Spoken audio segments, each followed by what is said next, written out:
नमस्कार कक्षा 11 के विद्यार्थियों, आप सबका बहुत बहुत स्वागत है यूपी बोर्ड क्लासेस में, जहां पे आपको यूपी बोर्ड के सिलेबस के आधार वीडियो लेक्चर मिलता है। और मेरा नाम है प्रशांत और आज हम कक्षा 11 की गणित का पाठ नंबर 7 शुरू करने वाले हैं। तो सबसे पहले देख लेते हैं कि जो नया सिलेबस आया है उसके आधार पे ये कितने नंबर की है, इसमें से कुछ हटा तो नहीं है।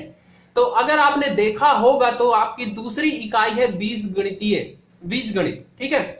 बीजगणित में क्या है, 5 पार्ट है, ठीक है, जिसके अंदर आपका ये पार्ट भी आता है और इसमें से कुछ भी नहीं हटा है। ये पूरा का पूरा पार्ट आपका आएगा। और ये दूसरी इकाई जो है वो है 37 नंबर की, जिसके अंदर 5 पार्ट थे। तो जिसमें से आपका हट गया है रैखिक असम का पार्ट, पूरा का पूरा हट गया है, तो उसे आप मत देखना। गणितीय आगमन का सिद्धांत का थोड़ा सा यहाँ पे हटा हुआ है, उसके अलावा इसमें कुछ नहीं हटा है दूसरी इकाई में। और ये 37 नंबर की है, ठीक है, तो हल्के में मत लेना, बहुत ज्यादा नंबर वाली है दूसरी इकाई। और उसके अंदर आपका कौन कौन सा पार्ट आता है, ये आता है समृद्ध संख्याएं तथा द्विघात समीकरण। और ये चीज हम मेरे इस चैनल पे आपको पूरा का पूरा मिल जाएगा, ठीक है। यूपी बोर्ड क्लासेस पे ये आप जाओगे, समृद्ध संख्याएं तथा द्विघातीय समीकरण, ये वाला पार्ट पूरा का पूरा अपलोड हो चुका है। इसके बाद आज हम, ये आपको दिख रहा है, दूसरा हट चुका है रैखिक समीकरण। तीसरा पार्ट इसका है क्रमचय तथा संचय, तो ये पार्ट अब हम शुरू करने वाले। इसके बाद द्विपद प्रमेय, अनुक्रम तथा श्रेणी, ठीक है। तो चलिए शुरू करते हैं आज का वीडियो। पूरा पूरा आपको ध्यान करना है, जितने भी क्वेश्चन आपको सारे के सारे करने हैं क्रमचय और संचय के। तो इस पाठ को समझने के लिए आपको सबसे पहले समझना पड़ेगा गणन सिद्धांत। ये क्या होता है सर जी? तो आप जैसे ही बुक खोलोगे आपको वहां पे मिलेगा गणना का आधारभूत सिद्धांत, उसी को बोला जाता है गणन सिद्धांत, काउंटिंग प्रिंसिपल। तो गणन सिद्धांत क्या कहता है? देखो मैं आपसे एक प्रश्न पूछता हूं, मान लो आपके पास 3 पैंट है, ठीक है, और 2 शर्ट है, और आपको क्या करना है, ऑफिस जाना है, ठीक है। तो आप डेली तो सेम पैंट शर्ट पहन के जा नहीं सकते, तो आप क्या करते हो, उसमें लगाते हो कॉम्बिनेशन कि आज ये वाला पैंट पहनूंगा, वो वाली शर्ट पहन लूंगा, कल यही वाला पैंट पहनूंगा, दूसरा वाला शर्ट पहन लूंगा, अगले दिन दूसरा पैंट पहनूंगा, ये पहला वाला शर्ट पहन लूंगा, फिर यही पैंट पहनूंगा, दूसरा वाला पहन लूंगा, फिर तीसरा पैंट पहनूंगा, पहला वाला शर्ट, तीसरा पैंट, दूसरा वाला शर्ट, ऐसे कॉम्बिनेशन लगाते, कोई बंदा जान भी ना पाए कि ये लगातार वही शर्ट तो नहीं पहन के रहा, वही ड्रेस अलग अलग हो जाता है। यही है आपका काउंटिंग प्रिंसिपल।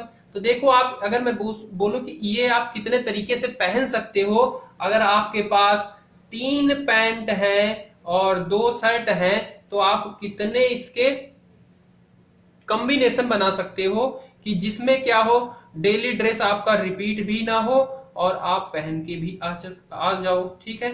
तो ये देखो, आप P1 के साथ, पैंट 1 के साथ S1 शर्ट पहला पहना, पैंट 1 के साथ दूसरा शर्ट, पैंट 2 के साथ पहला शर्ट, पैंट 2 के साथ दूसरा, पहला दूसरा, ठीक है।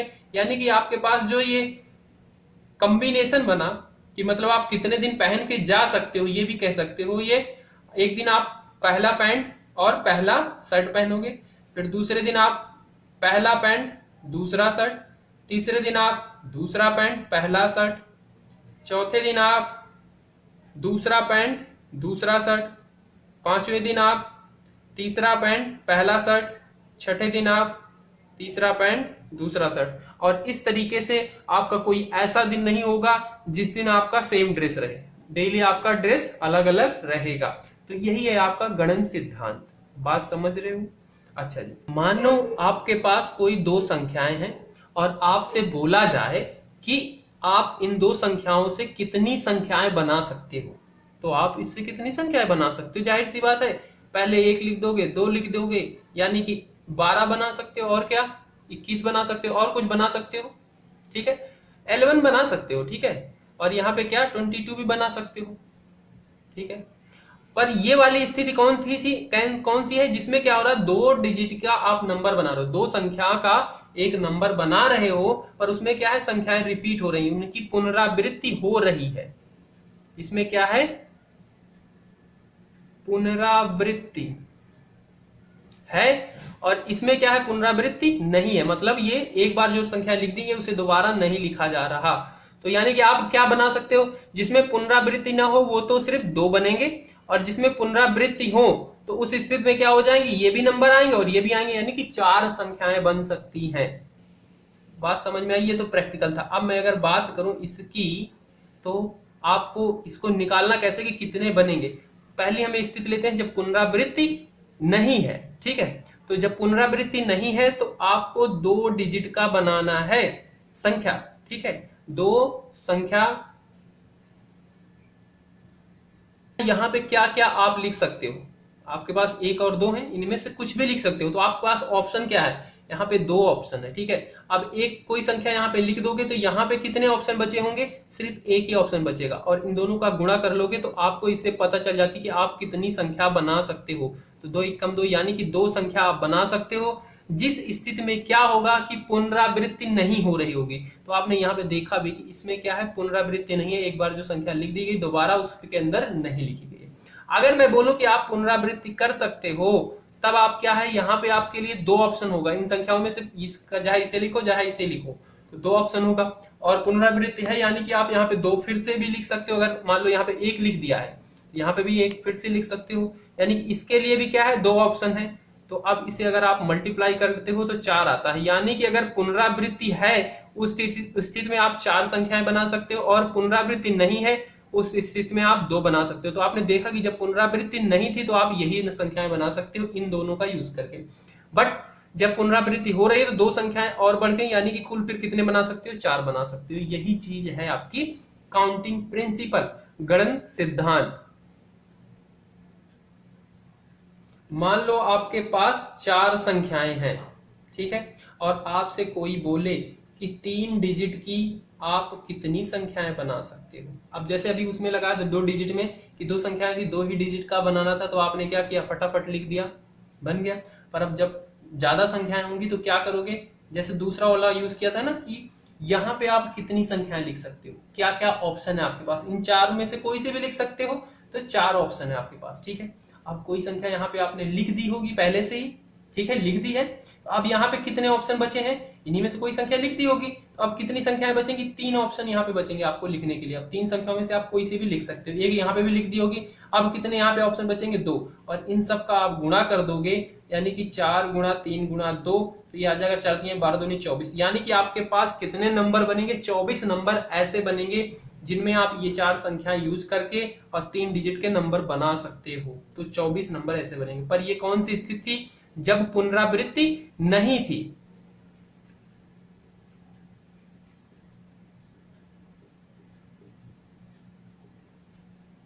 इसमें क्या हुआ, नंबर रिपीट नहीं हुए। अच्छा, मान लो पुनरावृत्ति कह रहा है कि आप कर सकते हो, तो उस स्थिति में आपके लिए 3 डिजिट का, 3 नंबर का, संख्या का नंबर आपको बनाना है।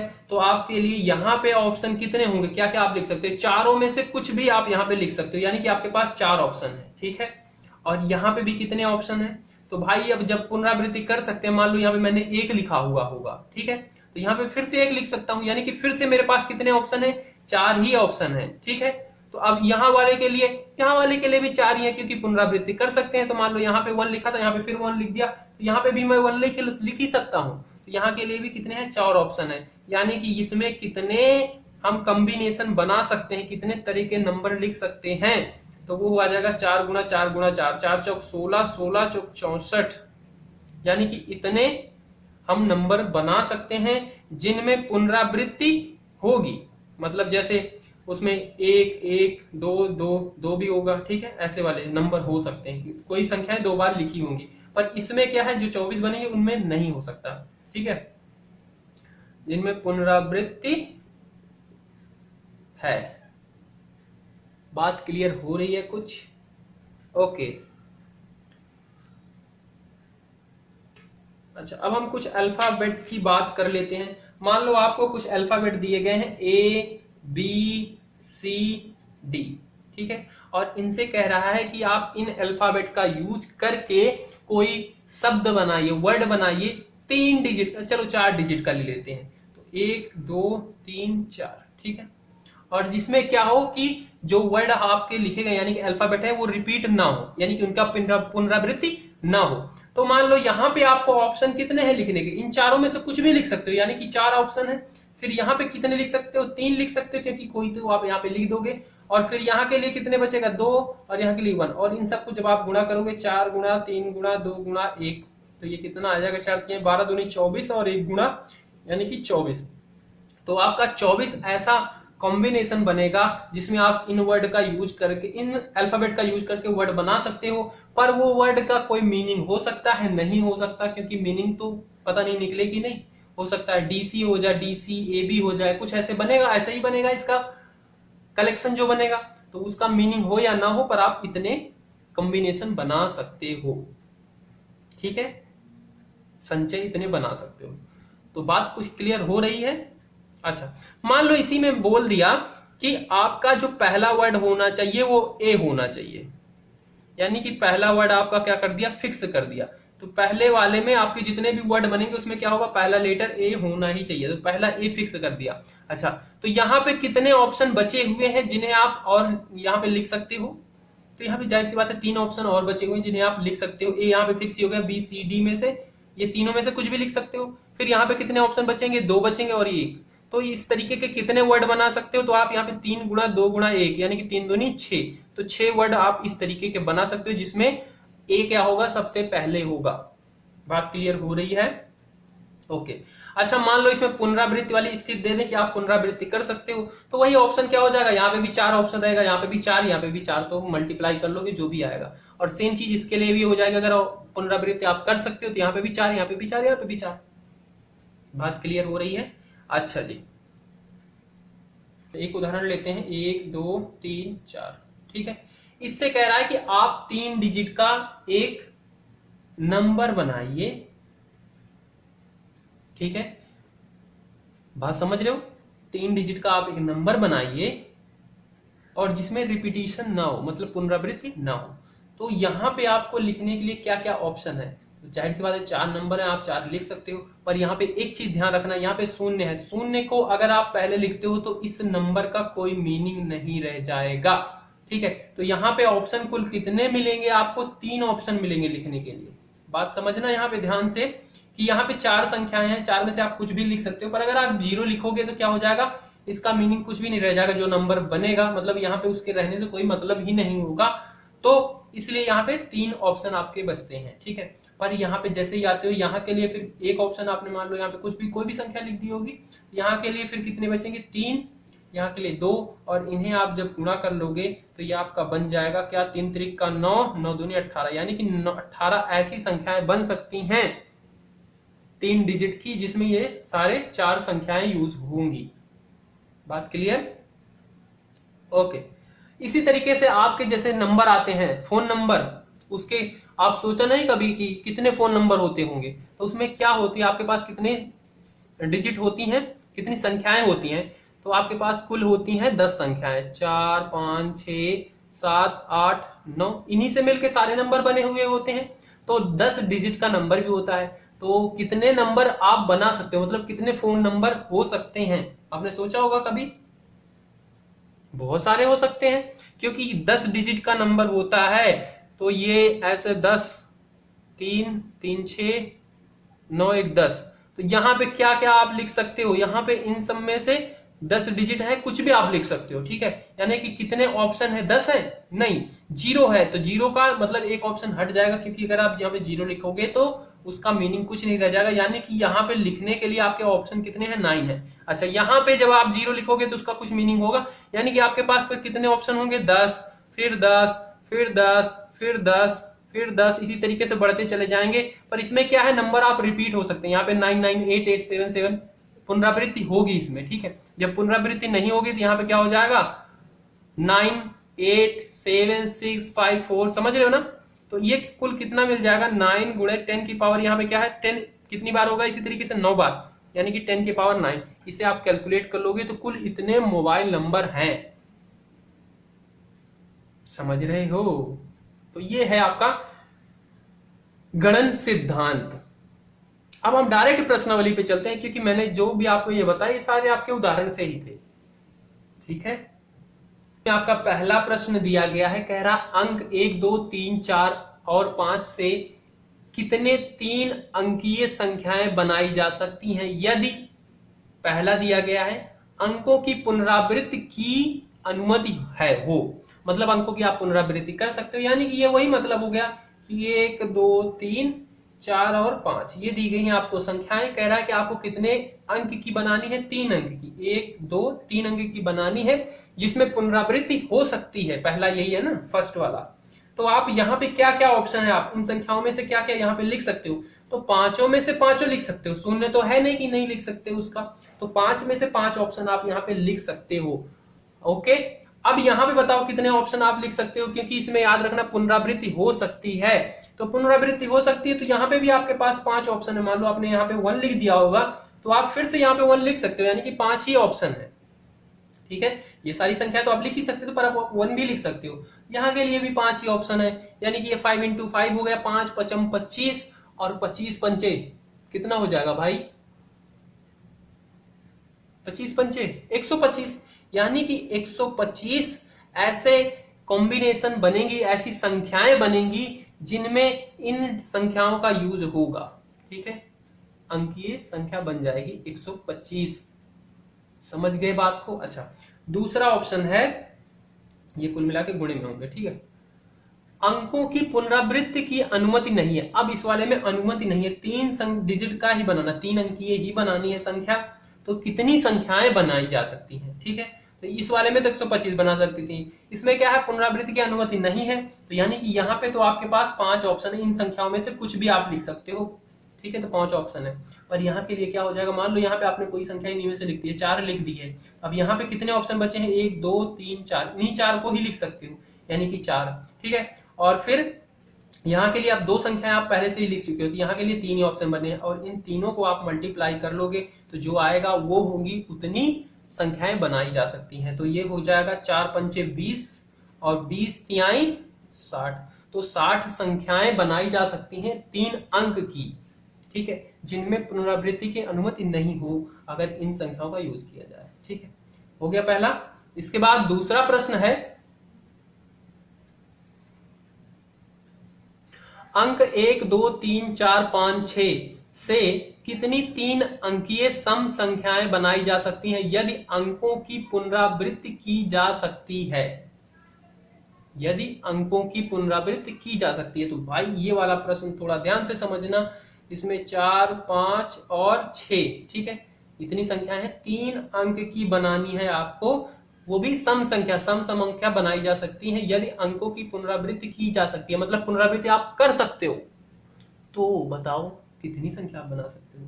तो भाई देखो, सम संख्या का क्या मतलब होता है कि उसके ओन्स प्लेस, यानी कि इकाई पे क्या होनी चाहिए, सम संख्याएं होनी चाहिए। तो इनमें से बताओ कौन सी संख्या है जो सम संख्याएं, ये है, एक ये है, एक ये है। मतलब आपका इस स्थान पे कौन कौन सी संख्याएं रख सकते हो, 1 2 3, इन्हीं तीनों को आप रख सकते हो, तभी ये पूरा जो नंबर बनेगा वो सम बनेगा, नहीं तो विषम हो जाएगा। बात क्लियर है। यानी कि इस प्लेस को भरने के लिए आपके पास कितने ऑप्शन है, सिर्फ 3 ऑप्शन है। ठीक है, अच्छा जी, इस प्लेस को भरने के लिए आपके पास कितने ऑप्शन है, तो इसमें पुनरावृत्ति हो सकती है, तो इसके लिए आप क्या सकते हो, 6 में से कुछ भी भर सकते हो। ठीक है, यहाँ पे अगर मान लो आप 6 लिख दोगे तो यहाँ पे भी 6 लिख दिए तो सम ही बनेगा, 6 6 आप पुनरावृत्ति भी हो गई।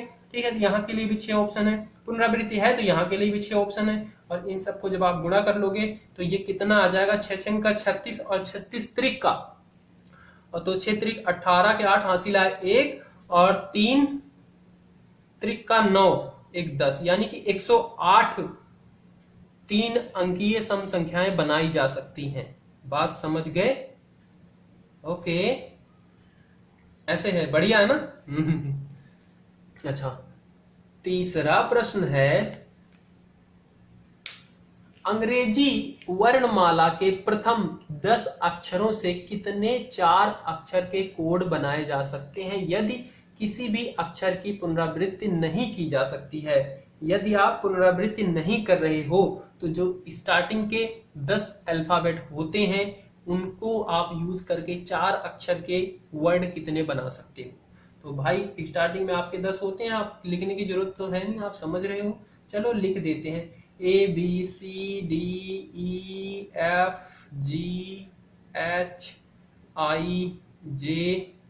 3 3 6 3 3 का 9 10 हो गया।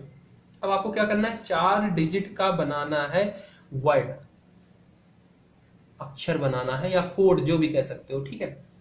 शब्द नहीं कह सकते क्योंकि शब्द का कुछ मीनिंग होता है, यहाँ पे कोड बोलेंगे क्योंकि उसका कुछ मीनिंग नहीं हो, बने या ना बने मीनिंग, ठीक है। तो यहाँ पे आपकी क्या है, पुनरावृत्ति नहीं की जा सकती, तो नहीं कर सकते यानी कि इन सब में से आप यहाँ पे क्या क्या लिख सकते हो, कुछ भी लिख सकते हो, फिक्स कोई नहीं है, कोई बताया तो रखा नहीं कि ए रखो फिक्स बी रखो, कोई फिक्सिंग नहीं है, तो आप कुछ भी लिख सकते हो। यानी कि आपके पास कितने ऑप्शन है यहाँ पे भरने के लिए, 10।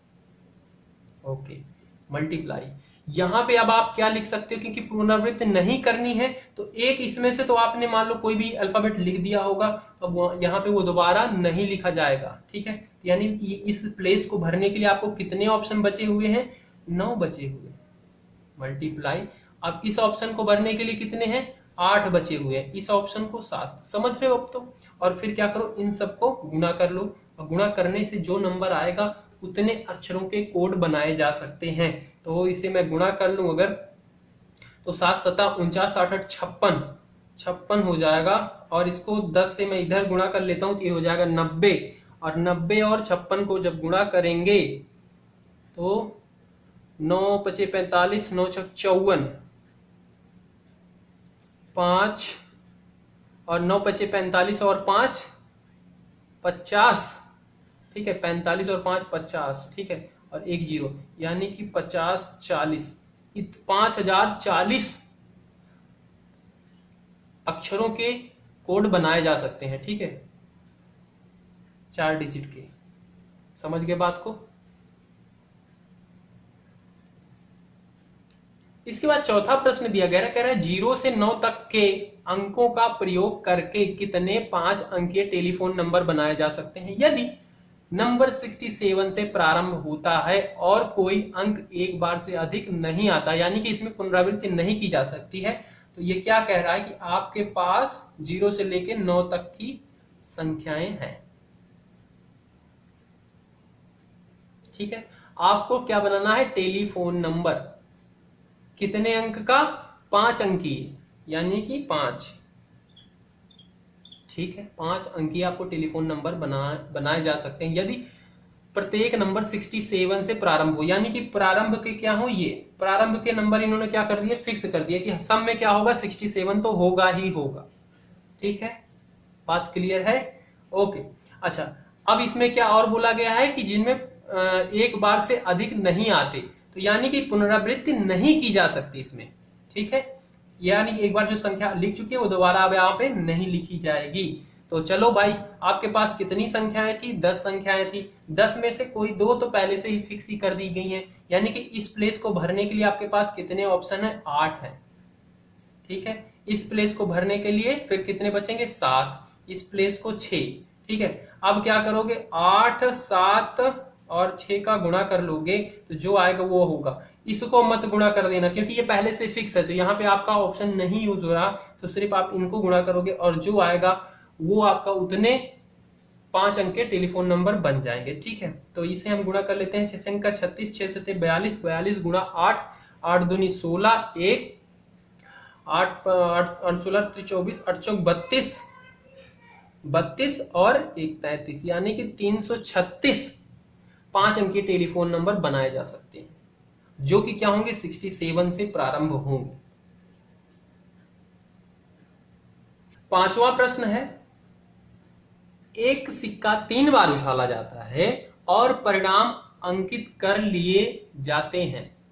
एक सिक्के को 3 बार उछाला जाता है और परिणाम को अंकित कर लिए जाते हैं, परिणामों की संभव संख्या क्या हो सकती है, ये बताओ भाई साहब आप। तो देखो भाई, 3 बार उछाला जाता है एक ही सिक्का, यानी कि सिक्के को आप उछालोगे तो क्या आएगा, या तो टेल आएगा या हेड आएगा, यानी कि आपको पास भरने के लिए कितने ऑप्शन है, कुल 2 ही है, ठीक है, इन्हीं को आपको भरना है। कितनी बार उछाला जा रहा है, यानी कि 1 बार 2 बार 3 बार, ठीक है, ठीक है। आप पहली बार उछालोगे तो क्या आ सकता है, हेड आएगा या टेल आएगा, यानी कि 2 ऑप्शन है, ठीक है।